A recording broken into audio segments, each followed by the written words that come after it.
Je vous salue au nom de Jésus. Salue ton voisin de gauche et de droite. Alléluia. Nous bénissons le Seigneur pour cette soirée. Amen. Comme nous l'avons promis, aujourd'hui nous allons apporter un message de compassion. Amen. Nous sommes dans l'église Compassion et de plus en plus nous devons parler pas seulement en termes de sanctification, mais aussi en termes de compassion. Pourquoi même nous portons le nom de compassion? C'est que lorsque le Seigneur m'avait appelé, il avait tout fait pour me convaincre à le servir, mais vraiment rien n'arrivait. Il m'avait effrayé même que je deviendrais fou, mais chaque fois que je guérissais, je refusais de servir. Mais une chose seulement m'a vaincu. Ce jour-là, mon pasteur était en train de prêcher, parlant de l'appel de Dieu, et j'ai entendu des millions d'âmes qui pleuraient et qui criaient, et qui disaient « Marcelo, viens nous prêcher l'évangile ». C'est quand je m'étais rendu compte qu'en refusant de servir Dieu, je refusais de sauver et je tuais plusieurs personnes. Et rempli de compassion pour ces âmes perdues, ce jour-là, j'avais accepté de servir Dieu. Et lorsque j'ai commencé à étudier la parole de Dieu sur la compassion, je me suis rendu compte que tous les miracles de Jésus-Christ étaient des miracles de compassion. Jésus faisait tout par compassion. Avant de guérir un malade, il avait d'abord compassion du malade et ensuite il le guérissait. Avant de chasser un démon, il avait d'abord compassion du démoniaque, ensuite il le délivrait. Jésus-Christ, la plupart du temps dans son ministère, n'a pas fait des choses pour prouver qu'il était puissant, qu'il était fort. Il a tout fait par amour. Amen. Parce qu'il se mettait à la place du malade, il se mettait à la place du pauvre, il se mettait à la place du possédé, il se mettait à la place du pécheur. Alléluia. Le thème de mon message ce soir, c'est « Que faire lorsqu'on ne peut plus rien faire ?»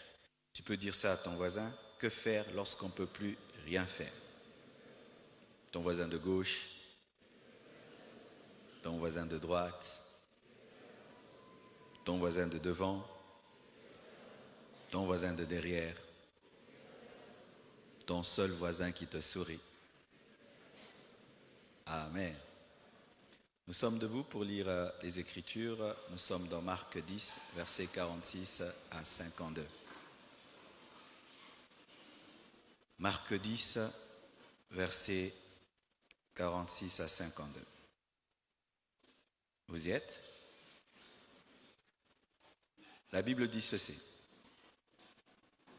Ils arrivèrent à Jéricho, et lorsque Jésus en sortit, avec ses disciples et une assez grande foule, le fils de Timée, Bartimée, mendiant, aveugle, était assis au bord du chemin. Il entendit que c'était Jésus de Nazareth et il se mit à crier « Fils de David, Jésus, aie pitié de moi !» Plusieurs le reprenaient pour le faire taire, mais il criait beaucoup plus fort « Fils de David, aie pitié de moi !» Jésus s'arrêta et dit « Appelez-le !» Ils appelèrent l'aveugle en lui disant « Prends courage, lève-toi, il t'appelle. » L'aveugle jeta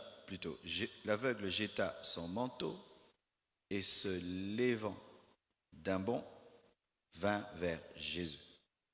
Jésus, prenant la parole, lui dit « Que veux-tu que je te fasse ?»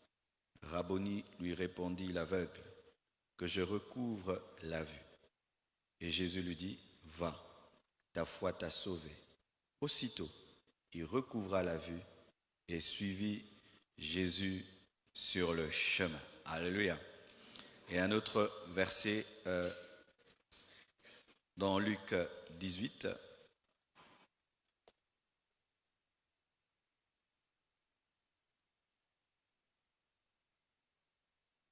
Luc 18, verset 43. C'est la suite de cet événement. Un autre évangéliste donne une nouvelle précision après le miracle, une autre précision. On prend Luc 18 du verset 41 au verset 43, la suite de Marc. La Bible dit ceci. Et il lui demanda, « Que veux-tu que je te fasse ?» Il répondit, « Seigneur, que je recouvre la vue. » Et Jésus lui dit, « Recouvre la vue, ta foi t'a sauvé. » À l'instant, il recouvra la vue et suivit Jésus en glorifiant Dieu. Mais il y a maintenant un détail qui est ajouté dans Luc. Tout le peuple voyant cela loua Dieu.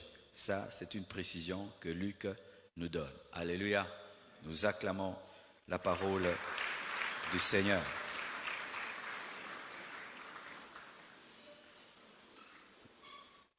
Aujourd'hui, le Seigneur aimerait parler à un homme, à une femme, qui se trouve comme dans un parking de la vie, qui se trouve comme dans un arrêt, mais un arrêt éternel.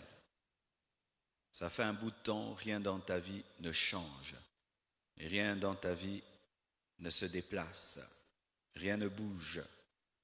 Malgré tes efforts, Dieu aimerait te parler aujourd'hui.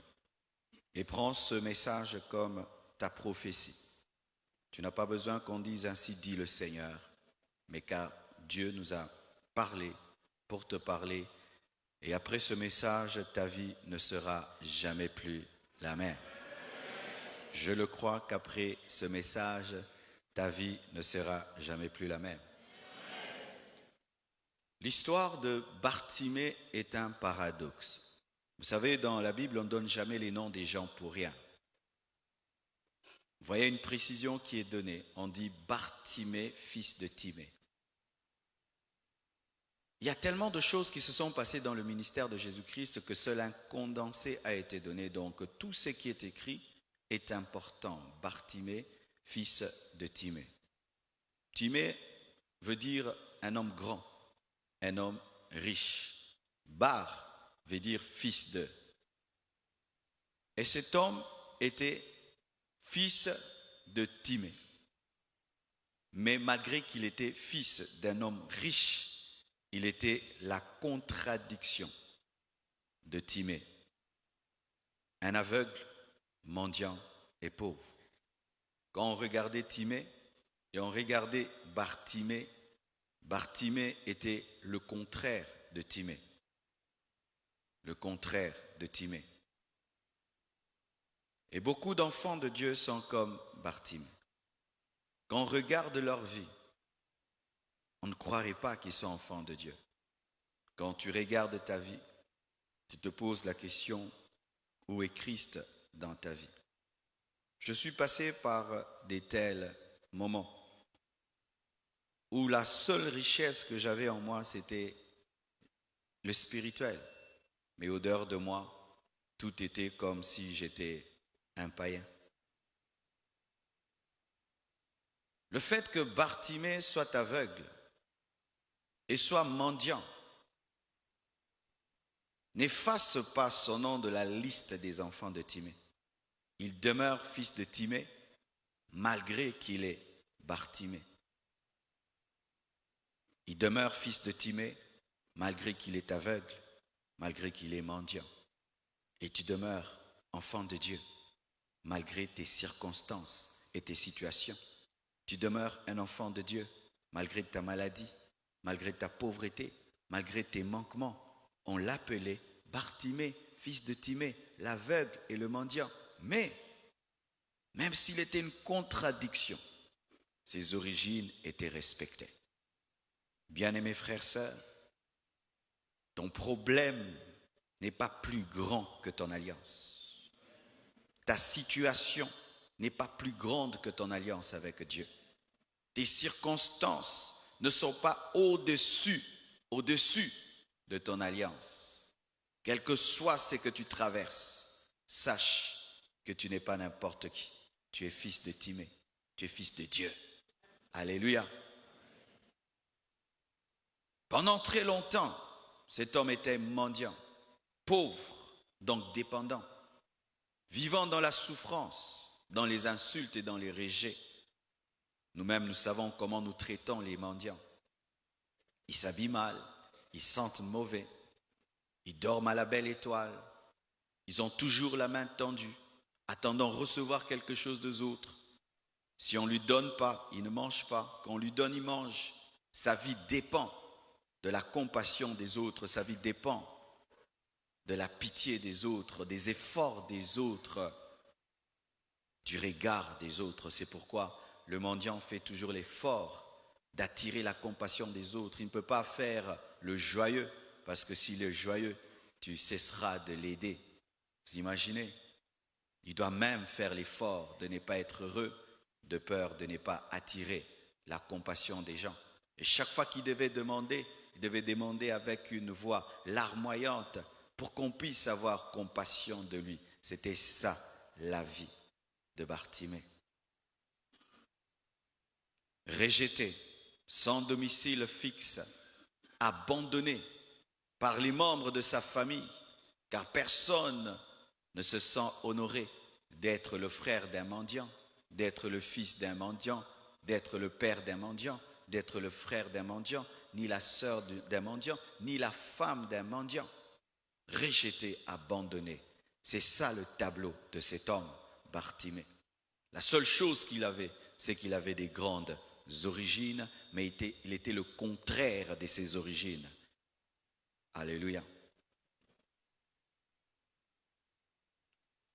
Pire, il n'était pas que mendiant. Parce que déjà être mendiant dans la vie, c'est grave. Dépendre des autres, c'est grave. Être pauvre, sans vêtements, sans logis, c'est déjà grave. Mais cet homme n'avait pas seulement ce problème de mendicité, car il y a des mendiants qui sont en bonne santé, des mendiants qui voient, qui entendent, qui parlent. En plus de cela, il était aveugle. Vous savez, souvent dans la vie, c'est comme si les problèmes cherchent les problèmes pour s'accumuler, s'accentuer. Tu as un problème et tu penses que tu vas le résoudre, un autre s'ajoute, et puis un autre s'ajoute, un autre s'ajoute. C'était ça, Bartimée, une accumulation de problèmes. Il a un problème social, il a un problème financier, mais pire encore, il a un problème physique. Il ne voit pas. Il ne voit pas. Il ne voit pas le soleil, il ne voit pas le jour. Il ne connaît pas les couleurs. Il vit dans un monde imaginaire, car les aveugles vivent dans un monde imaginaire. Ils imaginent l'eau, ils imaginent le ciel, ils imaginent le soleil. Ils imaginent. Tout se passe au niveau de la tête. Mendiant et pauvre. Mendiant et aveugle. Aveugle et mendiant. Une concentration. Souvent, humainement, mes frères et sœurs, lorsque nous passons par un moment difficile, et nous disons souvent, j'ai trop souffert, c'est sûr que après ça, ça prendra fin.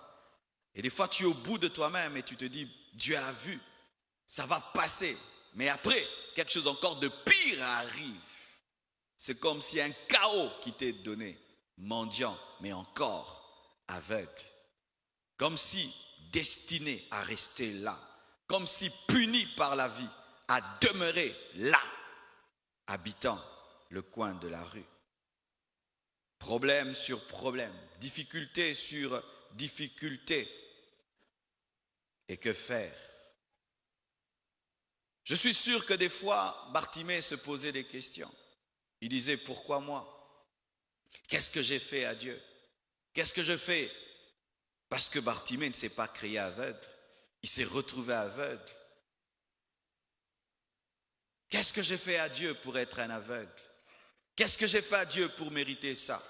Quel est le péché que j'ai commis pour être ce que je suis? Pourquoi, entre guillemets, cette injustice divine?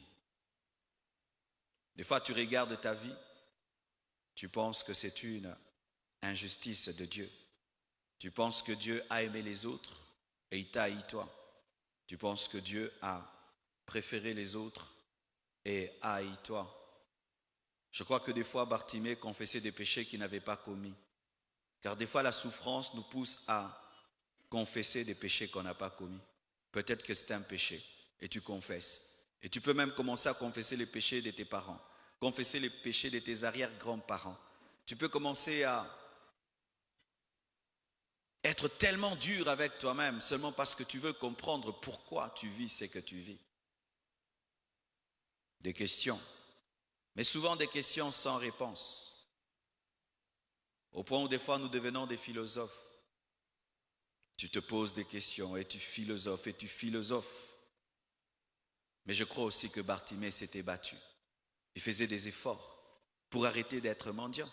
Peut-être que des fois quelqu'un lui donnait un peu d'argent et puis il disait, je pourrais commencer à vendre des choses, mais comme il est mendiant, on peut lui voler toute sa marchandise. Tu fais l'effort de sortir d'un trou et tu te retrouves dans le trou. Tu fais l'effort de sortir du trou et tu te retrouves dans le trou. Des efforts vains, des attentes vaines, des espoirs vains. Je crois que lorsqu'il tendait sa main, il se disait qu'un jour quelqu'un va me donner des millions et ça va changer ma vie. Peut-être quelqu'un va me donner quelque chose de tellement important et ça va changer ma vie. Mais il tendait la main, une pièce d'or, une petite pièce. Il tend la main, peut-être un pain. Il tend la main. Des fois les gens donnent des pierres, du papier. Comme il est aveugle, les enfants même peuvent s'amuser à lui donner n'importe quoi. Mais il continue à espérer. Un jour quand je tendrai ma main, quelqu'un va me donner quelque chose d'important. Et il y a des gens comme ça. Jour après jour, tu te réveilles avec l'espoir que ma vie va changer. Aujourd'hui, ma vie va changer. Et tu te rendors toujours la même personne. Aujourd'hui, ma vie va changer. Tu te rendors la même personne. Aujourd'hui, ma vie va changer. Et tu te rendors toujours au même endroit. C'était ça, la vie de Bartimée. Une espérance après une autre, espérant que quelqu'un prendra soin de lui, l'aimera tellement pour changer sa vie. Peut-être même qu'un médecin pouvait passer par là et lui dire, Bartimée, j'ai trouvé une solution miracle qui peut t'ouvrir les yeux. Mais rien de tout cela n'est arrivé. Que faire lorsque tous tes efforts sont vains? Que faire lorsque tes attentes sont vaines? Lorsque ton espoir est vain? Que faire? Que faire? Bien-aimés frères et sœurs, pour lui, il n'y avait plus rien à faire. Il devait continuer à mendier, continuer à demander, continuer et attendre la mort par un accident. Comme l'aveugle ne voit pas bien, un jour il peut tomber dans un trou, il peut tomber dans un feu. Et tout le monde attendait qu'un jour Bartimée puisse mourir. Tout le monde attendait la mort de Bartimée. Il mourra écrasé. Peut-être il sera tellement malade dans un coin et il ne saura pas aller à l'hôpital. Mais la mort va l'atteindre. Bientôt cet homme va mourir. Et tout le monde, regardant Bartimée, attendait une mauvaise fin. Comme toi, les gens te regardent, ils attendent que tu vas finir, tu vas mal finir, tu vas mal finir. Quand ils regardent les éléments de ta vie et que rationnellement ils réfléchissent, ils voient que ta trajectoire est mauvaise, tu finiras mal. Tout le monde désespère sur ta vie, tout le monde désespère. Tout le monde désespère. Tu es comme les filets de pierre vides qu'on commence à mettre ensemble pour les ramener dans la barque parce que ces filets n'ont rien apporté. C'était ça dans la vie de Bartimée. Personne ne croyait en lui, personne n'espérait en lui. Que faire lorsqu'on ne peut plus rien faire? Que faire quand on a tout fait et que malgré cela rien n'a changé? Que faire lorsque la situation qu'on traverse ne bouge même pas? Que faire lorsque toutes les portes demeurent fermées malgré tous tes efforts? Que faire lorsque l'impossible refuse de quitter ta vie? Lorsque l'impossible vient s'installer dans ta vie? L'impossible vient s'installer dans ta vie, car être aveugle, voir, c'était impossible. Que faire lorsque l'impossible vient élire domicile dans ta vie? Que faire lorsque tu as tout essayé et que tu as court d'idées, tu avais 1000 idées, tu as appliqué 1000 idées, mais rien n'a marché. Tu as court de force, tu as fait le maximum que tu puisses faire. Que faire? Que faire lorsque la nature te condamne à rester seul? Car il y a certains qui sont seuls. Vous savez, des fois, quand on est à l'église ici, on est assis les uns à côté des autres, nous pensons que tout le monde a des amis. Non.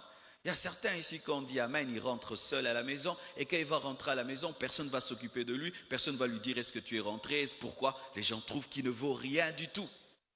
Que faire? Que faire lorsque la nature te condamne à être dépendant? La nature te condamne à être pauvre. Que faire? Bien-aimés frères et sœurs, voici ce qu'il ne faut pas faire. Avant de vous parler de ce que vous devez faire, j'aimerais vous dire ce que vous ne devez pas faire. Parce que dans cette situation, il y a des choses qu'il ne faut pas faire. Un jour, un de mes fils qui est à Bruxelles est venu ici. Alors il a commencé à visiter le chantier. Et après il m'a dit, mais pasteur, mais c'est dangereux. J'ai dit, qu'est-ce qui est dangereux? Mais ces barres de fer là. J'ai dit, quel danger? Mais non, mais pasteur, les gens peuvent se suicider. J'ai dit, quoi? Se suicider? Il dit, oui. En Europe, ça, jamais on peut laisser là. Quelqu'un peut se jeter et puis il meurt. C'est pourquoi chez eux, les hôtels, les fenêtres ne s'ouvrent pas totalement. Il y a même des hôtels où les fenêtres ne s'ouvrent jamais, surtout quand c'est en hauteur. Pourquoi? Les gens peuvent se tuer, ils peuvent se suicider. Que faire? Il ne faut pas perdre espoir. Ne perds jamais espoir. Alléluia. Ne perds jamais espoir. Ne perds jamais espoir. N'insulte jamais Dieu. Car des fois la douleur nous pousse à insulter Dieu. À dire que Dieu n'est pas bon. À ne plus espérer, à ne plus croire et te voir mourir mendiant, mourir pauvre, mourir aveugle, mourir ainsi. Tu ne crois plus. Et lorsque tu entends que tu peux être guéri, tu ne crois plus.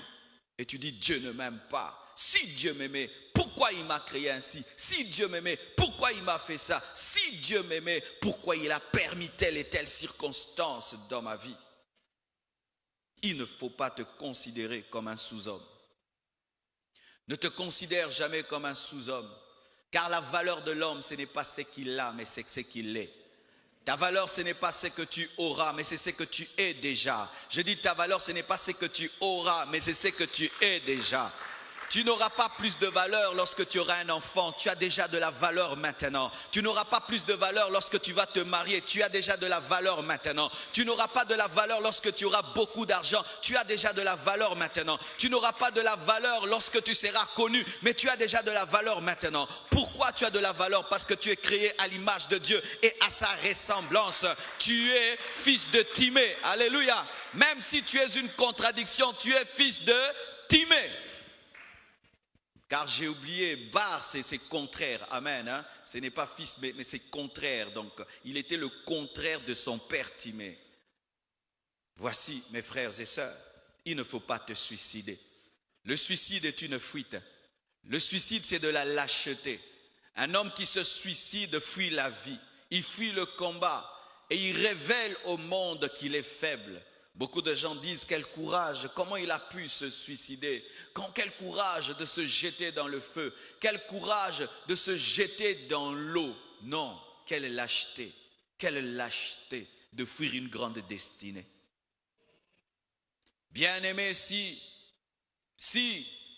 Nelson Mandela s'était suicidé en prison, est-ce qu'il serait devenu le président de l'Afrique du Sud? Si cet homme en prison, après tout ce qui lui est arrivé, car j'ai suivi un documentaire sur sa vie, ses enfants qui sont morts, sa femme et tous les problèmes qu'il a eu, si cet homme s'était suicidé, il serait passé à côté de la présidence. Ne te suicide pas. Continue à respirer. Alléluia. Ne te tue pas. Et certains se suicident autrement. Ce n'est pas qu'il prend un médicament pour se tuer, non. Il arrête de vivre dans sa tête. Il arrête, ce sont ces personnes qui ne font que dormir et dormir et dormir. Bartimée, réveille-toi, va au coin pour demander. Non, aujourd'hui je n'irai pas au coin, je dors, je dors. C'est quand vous voyez un mendiant qui ne fait que dormir. D'ailleurs, il ne demande plus. Vous passez à côté de lui, il ne s'occupe plus de vous. Il attend la mort, mourir de famine. Il attend même qu'on puisse l'écraser. C'est quelqu'un qui s'est déjà suicidé. T'es-tu suicidé? Est-ce que ce qui t'arrive t'a amené à te suicider? Te suicider socialement? Tu ne fréquentes plus personne. Tu ne vas plus vers quelqu'un. Tu ne cherches plus le travail. Tu ne cherches plus l'argent. Tu ne te bats plus dans la vie. Tu ne pries plus. Tu ne fais plus rien. Tu es mort. Tu respires, mais tu es mort. Tu as arrêté de prier. Tu as arrêté de demander à Dieu. Tu as arrêté de chercher Dieu. Tu as arrêté. Tu t'es suicidé. Ne te suicide pas. Ne te suicide pas. Tant qu'il y a la vie, il y a de l'espérance. Tant qu'il y a la vie, il y a de l'espérance. Chaque nouveau jour est un espoir pour moi. Chaque jour que je me réveille, j'ai dit aujourd'hui quelque chose va arriver. Chaque jour que je me lève, j'ai dit Dieu m'a permis d'être vivant pour vivre une nouvelle opportunité. J'ai l'opportunité d'être vivant, donc Dieu a un plan. Et si je dors avec un bilan négatif, je m'attends que demain ça changera. Demain ça changera. Demain ça changera. Si ça fera 10 ans, je dirai toujours demain ça changera. Si ça fera 20 ans, je dirai toujours demain ça changera. Si ça fera 50 ans, je dirai toujours demain ça changera. Si ça fera 70 ans, je dirai toujours demain ça changera. Vaut mieux un lion, un chien vivant qu'un lion mort. Car le chien peut vivre le miracle de devenir un lion. Lorsqu'un lion est mort et il est moins qu'un chien. Mais un chien peut espérer être plus qu'un lion qui était mort. Il y a de l'espérance. Il y a de l'espérance. Qu'est-ce qu'il faut faire? Mais déjà, j'ai dit, que faire lorsqu'on ne peut plus faire? Est-ce qu'il y a quelque chose à faire? Est-ce que dans ma situation-ci, on peut encore faire quelque chose? J'ai tout fait. J'ai tout essayé. Bien-aimé, il y a beaucoup de choses à faire quand on ne sait plus rien faire. Beaucoup de choses à faire quand on ne sait plus rien faire. Voici la première chose. Garde en éveil les choses qui marchent en toi. Lorsque tu ne sais plus rien faire, garde en éveil les choses qui marchent en toi. Fais le bilan de ta vie et tu te rendras compte que tu as quelque chose parce que tout homme a quelque chose. Lorsque, bien aimé, les femmes ont un problème pour nourrir leurs enfants, elles vont toujours dans le frigo ou elles vont dans le magasin pour voir ce qu'elles ont. Et si elle n'a pas pu acheter quelque chose pour les enfants, elle va voir ce qu'elle a. Elle peut prendre même du riz qui a fait 2-3 jours, réchauffer cela. Elle peut prendre un ancien pondou, mettre un peu de piment pour que les enfants mangent. Et lorsque rien ne marche, fais l'inventaire de ce que tu as dans ton magasin et dans ton dépôt. Il y aura quelque chose pour faire quelque chose. Est-ce que tu m'entends?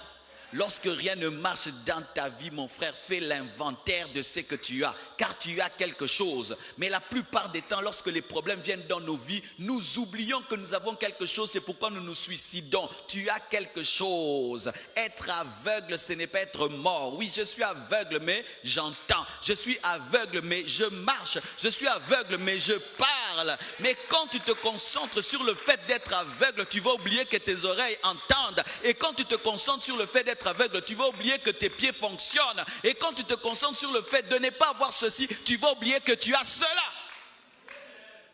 Vous avez quelque chose. Rien que le fait d'être ici prouve que vous avez la force. Parce que personne ne vous a transporté, vous êtes venu en marchant, donc tu as quelque chose. Tout homme qui est ici a quelque chose. Tu n'es pas venu transporter, tu as la santé. La santé, c'est un capital. Oh, je dis la santé, c'est un capital. La santé, c'est un capital. Être debout comme je suis, c'est un capital. Combien d'hommes prient et cherchent seulement à avoir la force de parler comme je parle. Mais il y a des gens qui peuvent parler comme là et dire, je suis fatigué, j'ai tout fait. Non! Tu as la santé, tu as quelque chose. Si tu te concentres sur tes manquements, alors tu vas croire que Dieu n'a créé qu'un corps avec des yeux. Alors que le corps n'est pas fait que des yeux, le corps est fait d'oreilles. C'est vrai que les yeux ne fonctionnent pas, mais il y a d'autres qui fonctionnent. Et il a été démontré scientifiquement que le corps fait toujours l'harmonie. Les gens qui ne voient pas bien entendent bien. Alléluia. Pourquoi ils développent les oreilles pour que les oreilles puissent venir à leur aide. C'est pourquoi il y a des aveugles, il peut te parler, tu penses qu'il voit. Il ne voit pas. Il a développé l'oreille. Développe ce qui est, afin d'aider ce qui n'est pas. Utilise ce qui est afin de compenser ce que tu n'as pas. Maximise ce qui est afin de combler ce qui n'a pas. Alléluia. Tu n'as pas fait de grandes études, tu es courageux, utilise le courage, que ça puisse compenser le manque d'études. Alléluia. Tu n'es pas très très belle, mais tu as beaucoup de sagesse, utilise la sagesse pour compenser l'autre. Utilisez toujours ce que vous avez. Alléluia. Chaque fois que le monde te dira que tu n'as rien, c'est archi faux. Dieu n'envoie personne sur cette terre vide. Aucun homme n'est né vide. Tout homme naît avec un but et avec quelque chose. Voyez même, la plupart des temps, lorsqu'un homme est aveugle, il pense qu'il doit mourir pauvre. Mais il y a des aveugles très riches, vrai ou faux? Ils ont développé l'art de la musique. Ils sont devenus des grands pianistes. Il y a des hommes qui ont des problèmes avec leurs jambes, mais qui ont développé les mains. Il y a des gens qui ont des problèmes avec les mains, qui ont développé les pieds. Il y a des gens qui ont des problèmes avec la jambe droite, mais qui ont développé la jambe gauche. Lorsque tu ne sais plus rien faire, va dans ta vie, entre et fais l'inventaire de ton potentiel, des dons et des talents que Dieu t'a donnés. Dieu m'a donné ça, Dieu m'a donné ça. C'est vrai, je n'ai pas une licence, mais je sais parler, je sais convaincre. Ok, je prends ça. C'est vrai que je n'ai pas de grandes relations, mais j'ai quand même 2 bonnes relations. Alléluia. Frère, fais l'inventaire et tu te rendras compte que tu es un riche qui s'appelle pauvre. Oh, donne-moi l'amen. Alléluia. Tu es un riche qui s'appelle pauvre. Tu vois, parce que les gens ne font que t'appeler aveugle, aveugle. Et à force de t'appeler aveugle, ils conditionnent ta vie sur tes yeux, alors que ta vie ne dépend pas que des yeux. Qu'est-ce qui a nourri Bartimée en attendant que ses yeux s'ouvrent? C'était le reste qui fonctionnait. Les oreilles. Les oreilles lui ont permis de savoir que Jésus passait par là. La voix lui a permis de crier: Jésus, fils de David, aie pitié de moi. Les pieds lui ont permis d'aller au coin. Oh, donne-moi l'amen. Alléluia. Même si je ne vois pas, je peux entendre et poser la question: qu'est-ce qui se passe? Non, il y a quelqu'un, lorsqu'il parle, les aveugles voient, les sourds entendent. C'est l'oreille, ce qui fonctionne, qui te permet d'aider ce qui ne fonctionne pas. Et ce sont les pieds qui ont marché. Même si je ne vois pas bien là où je vais, je peux suivre par les oreilles, là où il y a les bruits. Alléluia. Et ma voix va parler. Qu'est-ce qui a arrêté Jésus? C'était la voix de l'aveugle. Oh, donne-moi la main que je te prêche. C'était la voix de l'aveugle. L'aveugle a crié parce qu'il pouvait parler. Il a crié et Jésus s'est arrêté parce qu'il a entendu la voix de l'aveugle. Et avant même de guérir l'aveugle, il dit: viens. Avec quoi? Avec les pieds. Ne brûle pas tes pieds parce que tes yeux ne fonctionnent pas. Ne coupe pas ta main, parce que ta main là qui mendie te permet de manger en attendant d'être guéri. Parce que tu dois la tendre. Alléluia. Tends la main même si tu ne vois pas. Marche même si tu ne vois pas. Entends même si tu ne vois pas. Parle même si tu ne vois pas. Un jour, ce qui fonctionne va aider ce qui ne fonctionne pas. Frères et sœurs, quand tu ne sais plus rien faire, fais l'inventaire de ce que tu as. Et tu te rendras compte que tu t'es concentré rien que sur une partie de ta vie, alors qu'il y a d'autres domaines qui fonctionnent, qui peuvent ressusciter les domaines qui sont morts. Il a entendu avec l'oreille qu'il a continué à utiliser. Il a posé des questions avec la bouche qu'il a continué à utiliser. Il a tendu la main avec la main qu'il a continué à utiliser pour manger en attendant que Jésus-Christ se passe par là. Bien-aimé, fais dans ta vie ce qu'on appelle opération survie. Alléluia. Opération survie, c'est comme la manne du désert. On ne te donne pas pour que tu dises c'est bon, on te donne pour que tu puisses arriver. Alléluia. Il y a un temps dans ta vie où Dieu te nourrit comme dans le désert. Ce n'est pas qu'il te donne de la crème, il te donne des miels. Non, il te donne seulement la force pour continuer que tu arrives. Et quand tu passes par des temps comme cela, ne fais pas beaucoup de chichi. Amen. Hein? Mange seulement pour ne pas mourir en attendant de manger à ton goût. Oh, gloire à Dieu. La Bible nous dit qu'ils avaient des vêtements qui grandissaient avec eux. Imagine frère, tu avais 10 ans, les vêtements 10 ans. Tu as 20 ans, les vêtements 20 ans. Tu vas aimer un tel vêtement? Non, tu le portes seulement pour couvrir la nudité. Mais tu n'es pas habillé à ton goût, tu es habillé au goût de Dieu. Il y a des temps dans la vie frère, tu portes seulement la chaussure pour la porter, pour que seulement les pieds ne se voient pas. Mais tu regardes la chaussure et t'énerve, mais porte-la pour aller chercher le boulot. Porte la veste là, même si tu ne l'aimes pas, même si on t'a donné le nom de la veste noire, tu vas chercher le travail avec ta veste noire et un jour tu auras la garde-robe que tu veux où les habits diront s'il te plaît porte-moi, s'il te plaît porte-moi, s'il te plaît, s'il te plaît, s'il te plaît porte-moi. Toi, je te porte pas. Lui, je ne l'ai pas porté il y a 3 ans. Toi, viens, je te porte. Mais en attendant, porte ces habits-là. Il y a des gens qui refusent de chercher le travail. Quand ils regardent seulement son habit. Oh, bien aimé, c'est la combinaison. Va chercher le travail avec ça. Alléluia. Porte la chaussure. Et je sais ce que je dis. Moi, je prêchais ici avec une chaussure qui était brune et puis elle était abîmée. J'ai peint la chaussure en noir. J'ai prêché avec. Un jour, on a Betty Boé. L'ancienne couleur est sortie. Je suis encore allé auprès du menuisier, du cordonnier. Il a arrangé. Je suis venu prêcher encore en attendant. Melelo. Ah, boutique Nanda. Un jour, quelqu'un m'amène à Bruxelles. Il me dit, pasteur, entre dans le magasin. Qu'est-ce que tu veux? Si c'est moi, je regarde une chaussure, je te l'achète. Je regarde comme ça, je te l'achète. Je regarde comme ça, je te l'achète. Mais j'ai prêché avec des bottes Santiago jusqu'ici. Et puis ça me dérangeait tellement, ça chauffait. J'ai coupé ça. J'ai coupé moi-même la botte, et comme une demi-botte. J'avais des chaussures toutes blanches qui ne se concordaient à aucun de mes vêtements. Mais je les portais et je vous regarde. Même si je sais que vous regardez mes chaussures, moi je vous prêche. Ne te suicide pas. Ne te suicide pas. Ne te suicide pas. Utilise ce que tu as. Utilise ce que tu as. Utilise ce que tu as. En utilisant ce qu'il avait, il pouvait survivre. Il est mendiant, mais il a la force pour se lever un jour, la force pour crier un jour. De peur que Jésus-Christ passe par là, tu n'as pas la force de crier. Pourquoi? Tu avais refusé de survivre. Ceux qui ont refusé de manger la manne, qui ont refusé de manger cette nourriture-là, n'ont pas mangé le lait, le miel. Il y a un temps dans la vie, vous mangez le riz, le pondou, mangez ça bien. Alléluia. Mange ça bien, et des vitamines, des riz et des pondous. Mange ça en attendant de manger à ton goût l'entrée, les desserts et tout là. Mais en attendant, mange ça. Tu n'es pas rassasié, baki samai. Et puis tu sors là, tu sors. Je sais ce que je dis, je l'ai fait. Tu bois du thé, beaucoup de thé, un petit pain. Tu viens prêcher. Mais toi-même, tu sais que tu es rempli de thé. Ne pas mourir était mon but. Je ne mourrai pas. Je vais tenir. Je ne vais pas lâcher. Et si ce que je porte n'est pas beau, je donnerai des beaux messages.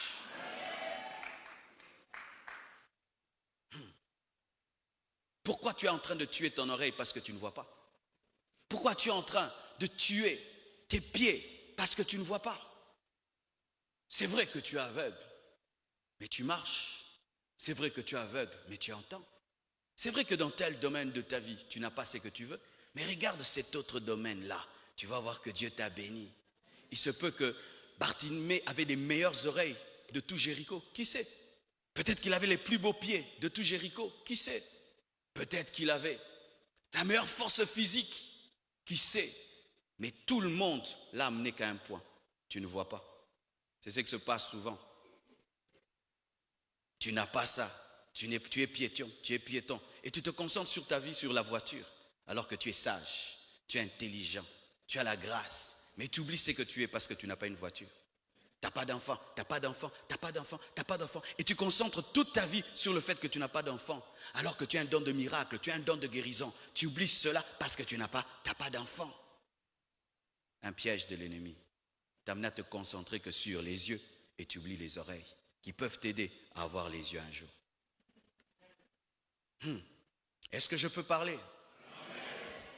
Il faut crier à Dieu sans t'arrêter jusqu'à ce que tu puisses toucher l'humanité de Dieu. Alléluia. La Bible nous dit que lorsque Bartimée a laissé ses oreilles fonctionner, il a posé la question, qui passe? On dit c'est Jésus.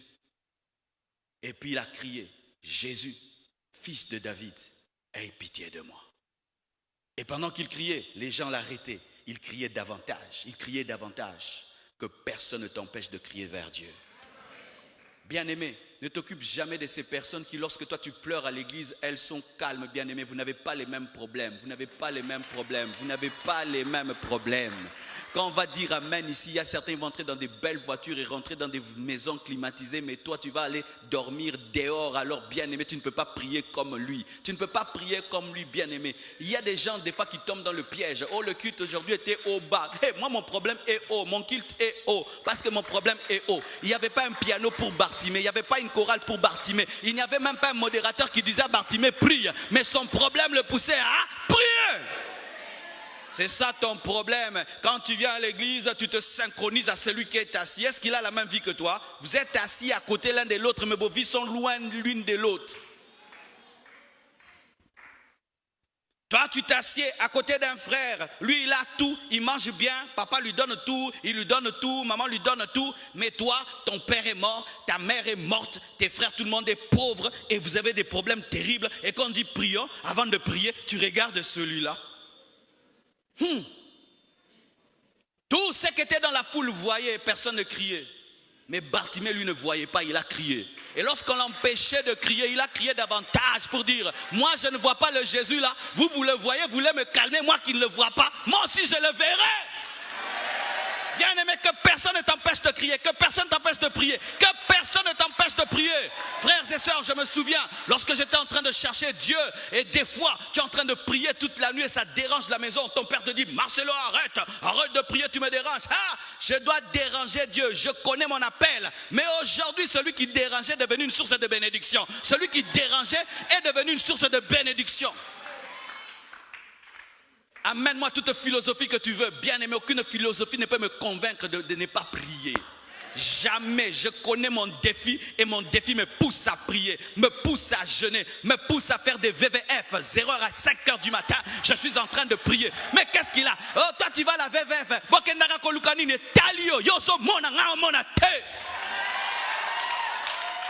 Oh non, mon ami ne vient pas au VVF à la veillée. Moi aussi je dors, tu dors. Est-ce que vous avez la même vie? Vous avez le même défi pour prier pareil? Vous voulez harmoniser vos vies dans le domaine de la prière. Dis toujours ceci aux gens qui veulent t'empêcher de prier. Ouvre mes yeux. Tu veux m'empêcher de prier? Ok, ouvre mes yeux. Mais si tu ne peux pas, mon frère cherche beaucoup Dieu. Nous aussi on a commencé comme ça, on priait beaucoup. Ne les écoute jamais. Ne les écoute jamais. Si ton problème doit te pousser à prier 4 heures, prie 4 heures. Si ça va te faire jeûner chaque semaine, jeûne chaque semaine. Si ça va te pousser à aller prier sur des montagnes, va prier sur les montagnes. Alléluia. Si ça va te faire prier par terre, prie par terre. Si ça va te faire pleurer, pleure. Alléluia. Chacun pousse son bébé selon les bébés qu'il a. Amen. Il y a des bébés qui viennent avec la tête, d'autres qui viennent avec les pieds, d'autres sont des mapassa. Maintenant, moi, j'ai des jumeaux.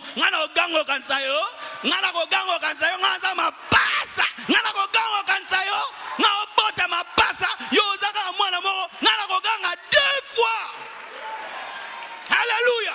Frères et sœurs, si tu pouvais comprendre cela, personne n'allait te pousser à t'affaiblir dans la prière. Les hommes le disaient de se taire. Pourquoi? Il y avait déjà beaucoup de bruit. Quand Makele n'a pas dérangé, bino.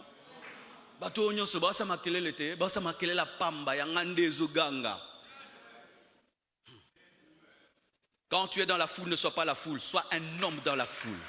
C'est pourquoi vous allez remarquer, on parle de la foule et puis on parle de Bartimée. Sois Bartimée dans la foule. Ne soyez pas, tu pries, je suis fidèle à la compassion. Non, je bénis Dieu. C'était, je crois, dimanche. Les frères m'ont amené un frère. On priait. Il était paralytique. Il a jeté sa béquille. Il a été guéri et l'onction de Dieu était tombée. On est venu me le présenter. On a dit, pasteur, tu vois le frère là qui avait été guéri, qui avait jeté sa béquille. J'ai sa béquille dans mon bureau. Il marche jusqu'aujourd'hui. Je dis, frère, tu vois, les gens disent que les pasteurs, nous sommes des magiciens. Vous marchez puis vous revenez tel que vous êtes. Mais toi là, tu marches, n'est-ce pas? Lui, il n'est pas la foule. Il est quelqu'un dans la foule. C'est quelqu'un dans la foule. Dans cette foule, tu dois être quelqu'un. Tu dois crier. Tu dois crier. Jusqu'à quand? Jusqu'à toucher l'humanité de Jésus. Il n'a pas dit Jésus, fils de Dieu seulement. Il a dit Jésus, fils de David. C'est dit quoi? Jésus, fils de David. David qui est notre proche. Jésus, mutokansanga. Talangai no mona teme yozo mona. Il est devenu homme afin de comprendre les hommes. Il est devenu homme afin de compatir à ta situation. Et lorsqu'un aveugle est aveugle, Jésus peut le savoir pourquoi. Lui, il voit et il peut avoir pitié de toi. Lorsque tu t'approches de Dieu, bien aimé, si tu vois le Dieu créateur, tu ne comprendras pas qui peut te comprendre. Mais vois Jésus. Depuis que j'ai compris ça, je m'approche de lui comme un frère. Jésus, grand frère. Tu as vécu dans mon kilo. Oui, mon kilo n'est pas la Jésus. Je me au tambola ba koto yo.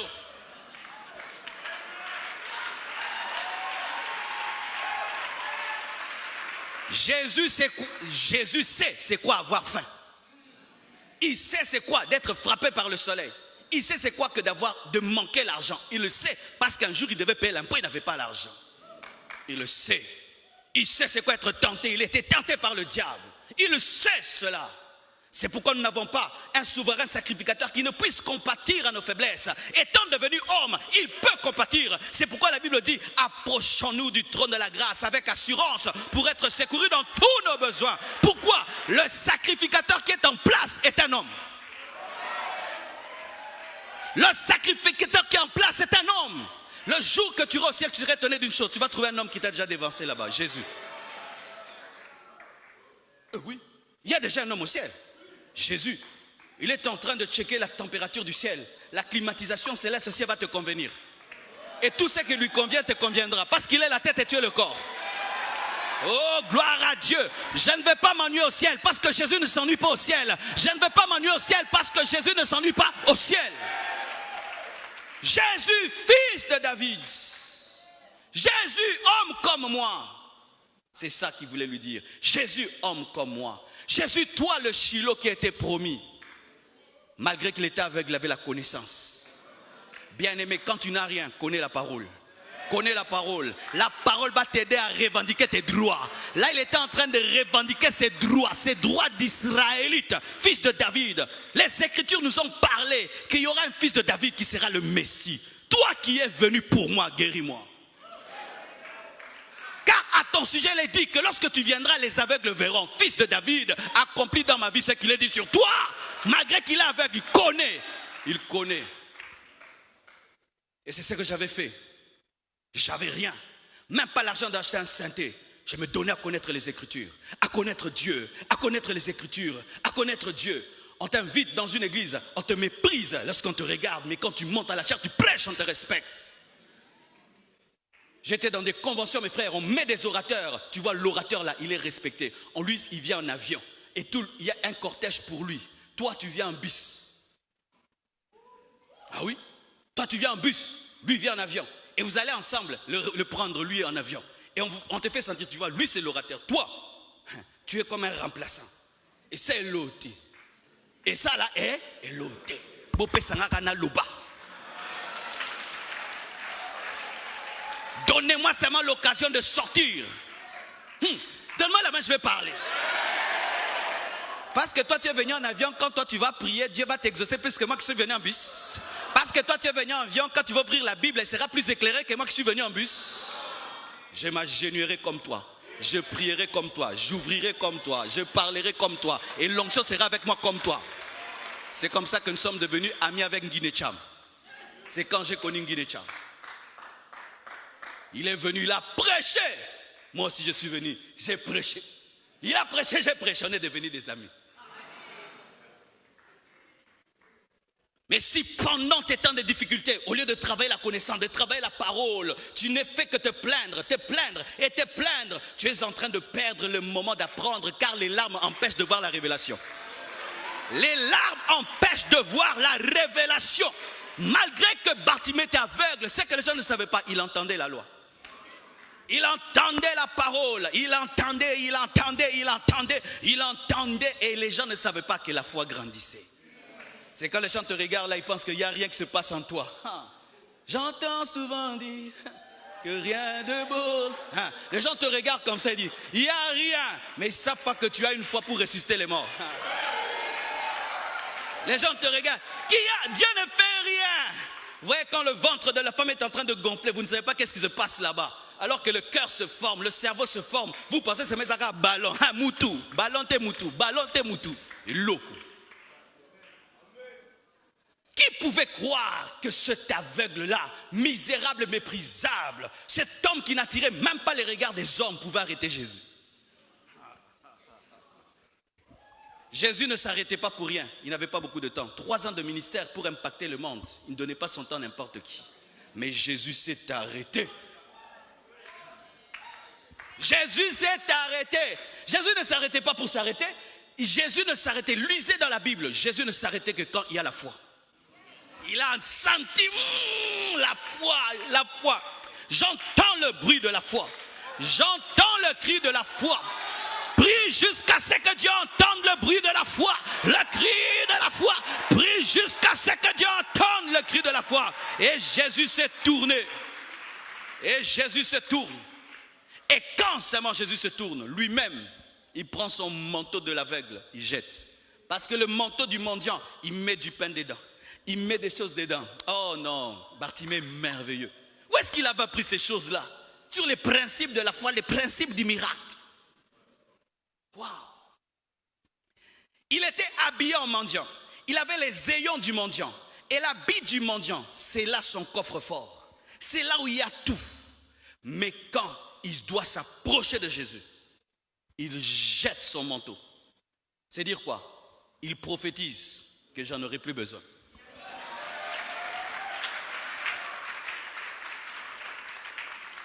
S'il y avait du pain dedans, s'il y avait un $10 dedans, il dit, comme le fils de David m'a appelé, ma vie va changer. Il ne voit pas encore, mais il se comporte comme quelqu'un qui voit. C'est ça la foi. Les choses n'ont pas changé, lui-même change les choses. C'est comme si on te dit, mon frère, demain tu vas aux États-Unis, tu n'as pas le visa, banyo kababilamba. Bilamba nyosa kato, o kabo. Oh. Pendant Kababilamba, où est-ce que nous sommes les vices originales? Alléluia! C'est ce qu'il a fait. J'en aurai plus besoin. S'il m'appelle, donc je vais voir. Et comme je vais voir, j'aurai plus besoin de cet habit-ci. C'est ça la foi. La foi, c'est changer d'attitude avant que ta vie ne change. C'est changer de comportement avant que ta vie change. Si tu attends que ta vie change pour jeter le manteau, tu n'as pas la foi. Quand j'ai compris ça, j'ai commencé à me comporter comme un grand homme. Un grand homme, sans orgueil, comme un grand homme. Je me comportais en fonction de mon futur.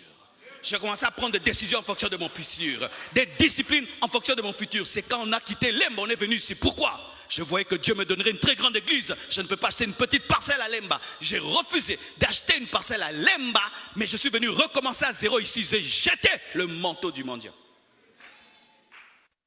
Et quand on est venu, peu de gens, mais Dieu a vu que j'avais cru. Frère, tu crois que Dieu peut changer ta vie? Tu dois jeter le manteau du mendiant. Tu dois décider aujourd'hui de ne plus te comporter en fonction de ton présent, mais en fonction de ton futur. Lorsqu'un joueur va jouer au foot, il porte quoi? La culotte. Il a la maison dans son salon, il porte la culotte parce qu'il va jouer au foot. Il s'habille en fonction de là où il va. Comme il ira jouer au foot, il porte les habits de foot. Et comme tu seras grand, tu dois porter déjà maintenant quoi? Les habits de la grandeur. Mais si tu vois un joueur, il garde le smoking pour aller jouer au foot, il ne croit pas qu'il va jouer. Il a l'esprit d'être réserve. Est-ce que tu crois que ta vie va changer? Jette le manteau. Jette le manteau.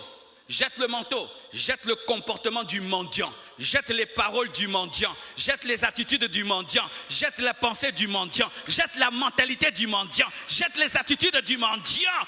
Aie l'attitude de celui qui voit. La foi. Lorsque tu ne peux plus rien faire, tu peux avoir la foi. Lorsque tu ne peux plus rien faire, tu peux changer ta vie par la foi, en croyant en Dieu et en répondant à son appel. Et écoutez ceci, Bartimée s'approche de Jésus-Christ. Et écoutez, les gens qui le décourageaient disent, les maîtres t'appellent. Les gens sont comme ça.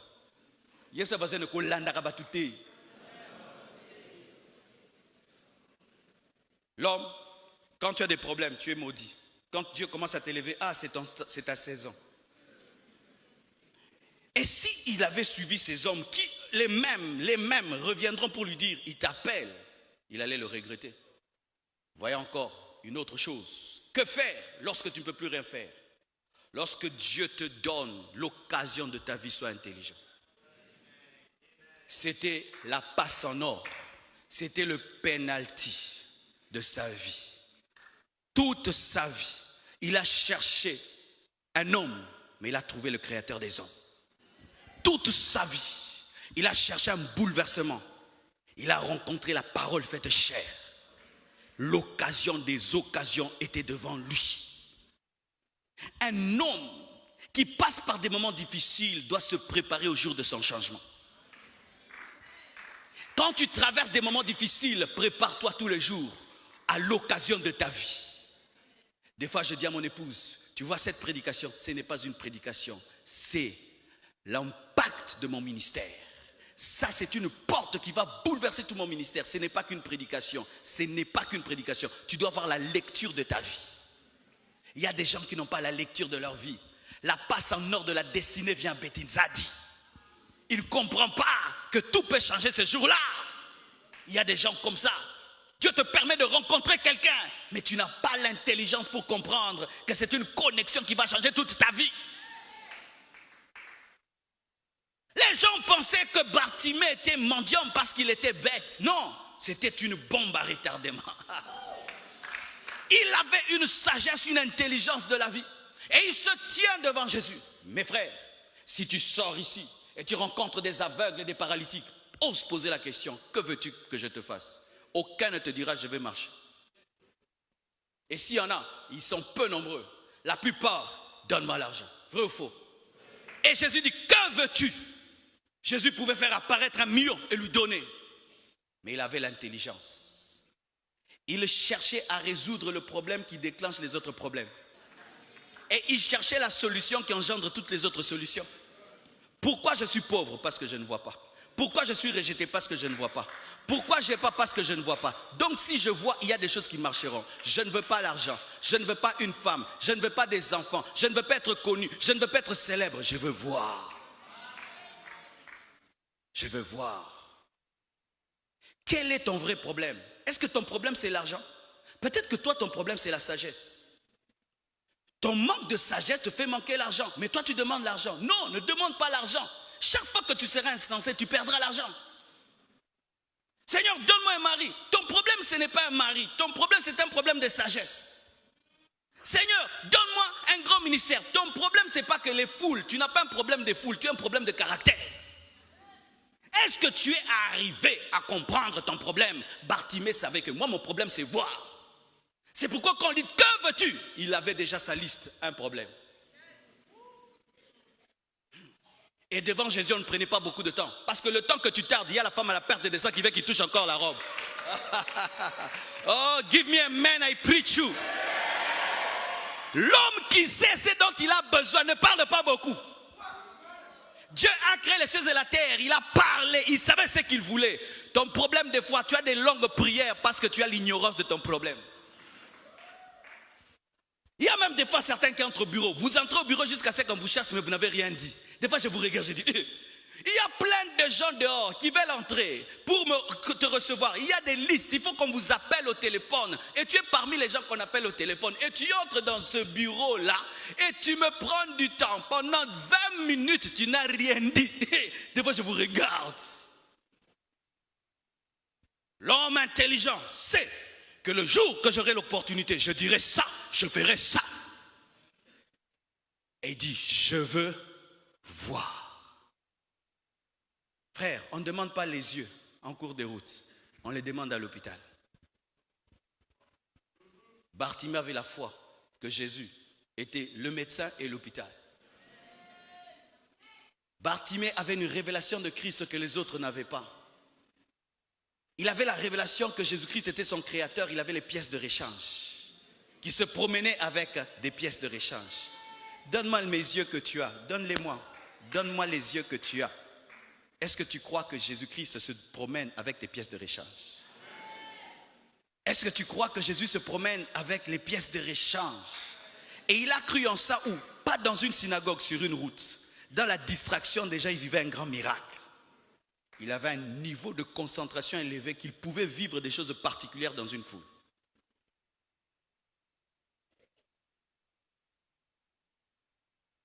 Et il se tient devant Christ. Il dit, je veux voir. Aveugle de 2 yeux, il n'a pas demandé un œil, 2. Parce que déjà être borgne, c'est déjà fantastique pour un aveugle. Non, lui ne veut pas un œil, il veut 2. Il croyait en la toute-puissance de Jésus.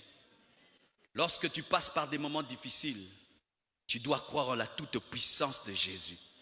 S'il y a une chose en laquelle j'ai jamais douté dans ma vie, c'est que Dieu peut tout. Dieu peut tout. Dieu peut tout. Dieu peut tout. Même au Congo, Dieu peut tout. Même au Congo, Dieu peut tout. Le Congo ne change pas Dieu. J'ai dit le Congo ne change pas Dieu. Le Congo ne change pas les versets bibliques. Le Congo ne change pas le Saint-Esprit. Il ne change pas le sang de Jésus-Christ, ni le tombeau vide. Il ne change pas cela. Je veux voir qu'il te soit fait selon ta foi. Et à l'instant même. Imaginez ça, mon frère. Toute ta vie, tu imagines l'eau. Et là, tu vois l'eau qu'elle est bleue. Toute ta vie, tu imagines la terre. Et tu peux voir sa couleur. Tu imagines les fleurs. Et tu peux voir. La Bible nous dit que cet homme a vu à l'instant même. Je crois en des miracles instantanés. Je crois que Dieu peut briser ta malédiction à l'instant. Qu'il peut te libérer à l'instant. Et le fait seulement que tu as entendu ce message, ta vie a changé à l'instant. Ta vie a changé à l'instant. Ta vie a changé à l'instant. Ta vie a changé à l'instant. Ta vie a changé à l'instant. Ta vie a changé à l'instant. Ta vie a changé à l'instant. J'ai eu une opportunité dans ma vie de rencontrer un serviteur de Dieu. Et j'avais vu en vision ce que je devais faire. Et je l'ai fait. À l'instant, il a prié pour moi. Un poids qui accompagnait mon ministère, qui dérangeait mon ministère. J'ai senti qu'il est tombé de mes épaules et mon ministère a décollé. Croyez-vous que quand vous priez, Dieu peut exaucer à l'instant?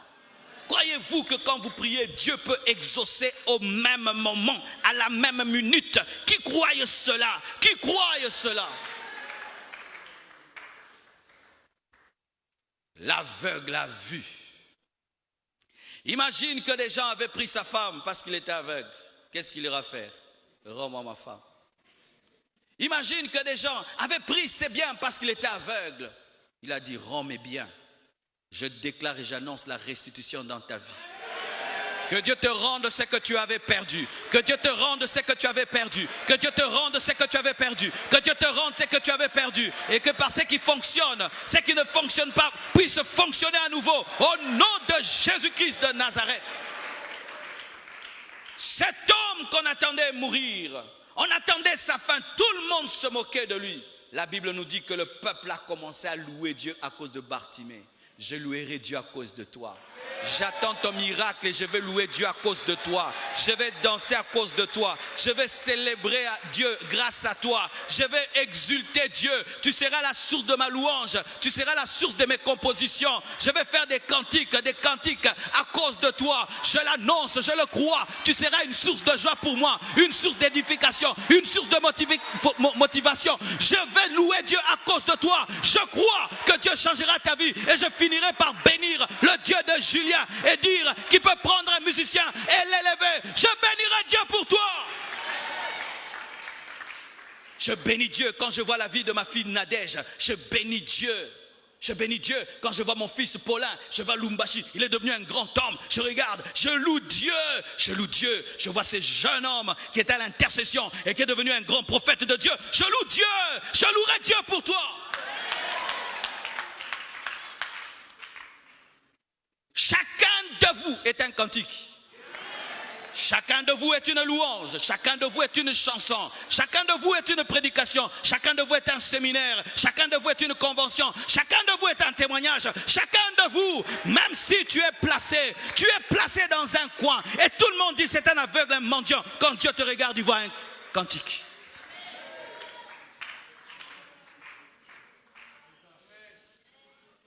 Ainsi, si on peut rebobiner l'histoire, voir comment cet homme a été guéri, libéré, et on rentre de but.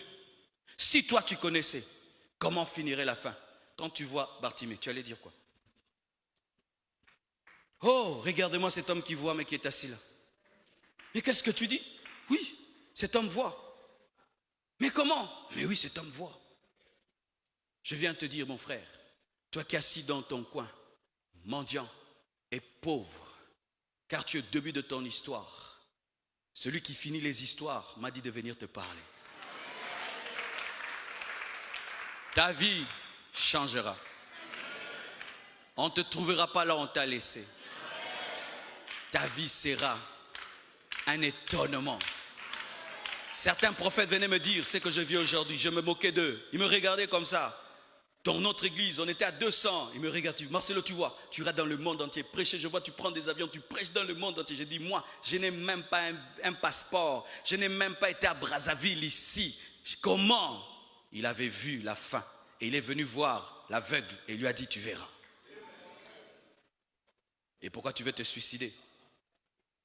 Imaginez si Bartimée s'était suicidé.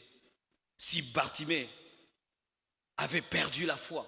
Si Bartimée avait décidé de mettre fin à sa vie, il allait rater cette belle histoire.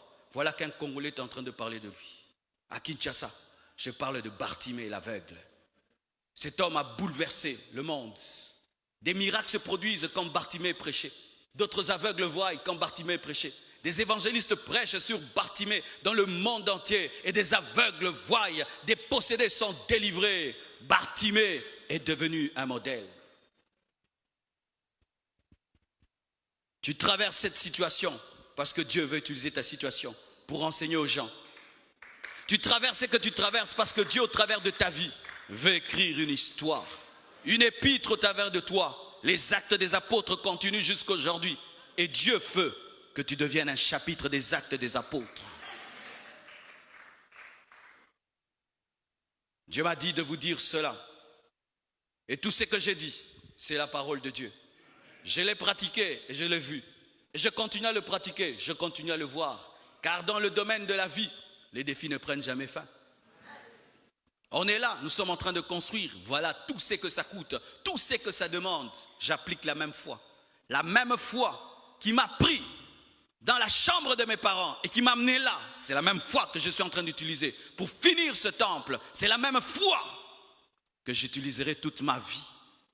Frères et sœurs, que faire quand tu ne peux plus rien faire? Ne te suicide pas. Ne perds pas espoir. Utilise ce qui fonctionne. Fais l'inventaire de ton potentiel. Crois en Dieu et change de position avant que Dieu ne transforme ta vie. Aie une prière précise. Crie à Dieu sans tenir compte de ton environnement. Est-ce qu'il y a quelqu'un qui veut crier à Dieu ce soir? Élève ta voix et crions à Dieu. Prions au nom de Jésus-Christ de Nazareth. Prions.